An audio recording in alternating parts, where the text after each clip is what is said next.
Welcome back.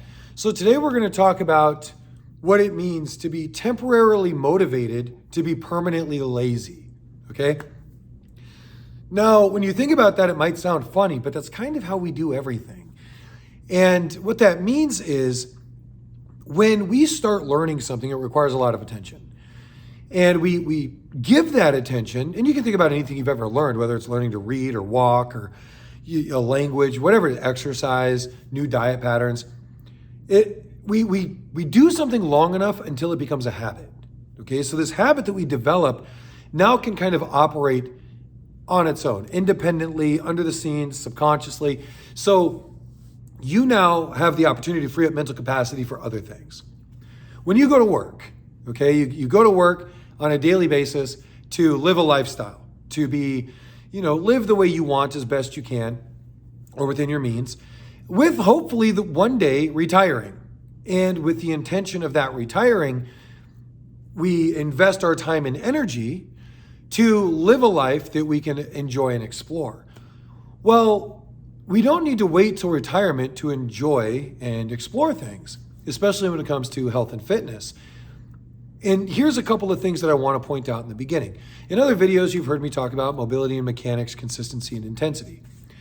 And we become slaves to our habits.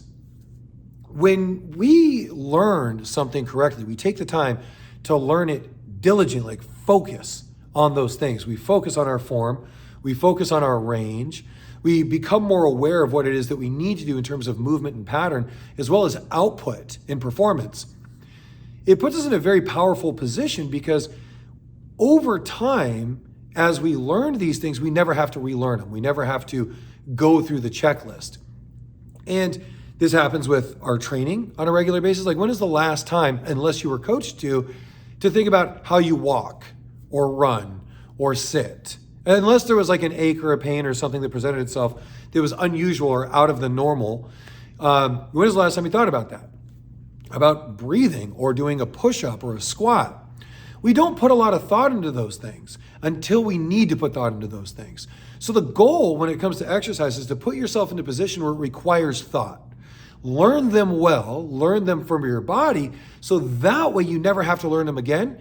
Then when you do the exercise, either the weight or another challenge that comes along with it, say tempo, time under tension, things like that, will let you know when that exercise becomes too challenging. With our diet, it's very much the same way. When you go grocery shopping, when you look at your cart or you go out to a restaurant, 80% of the stuff you order and eat and buy and throw in your cart is generally the same. You might try a couple of new things, but it's pretty much the same. When you look at the foods you eat, you probably make the same ones, eat the same ones, because they fit. They fit the parameters of how we live on a daily basis. That could be, how do we cook? How much time do we have? What ingredients do we use? What do the family eat? Like all this stuff. So when we start looking at all of these things and all of the components that make up the habits that we have now, the question is, are the things that we're doing now leading us to where we want? So is the body that we want a byproduct of what we're already doing? See, we already have habits. We already have habits in regards to eating and selection in foods. We already have habits in regards to the way we move and the way we sleep, rejuvenate, everything. Are they moving us closer to our goal or away from our goal? If they're moving you away from your goals, then it's time to put yourself in a position where they need to be refined.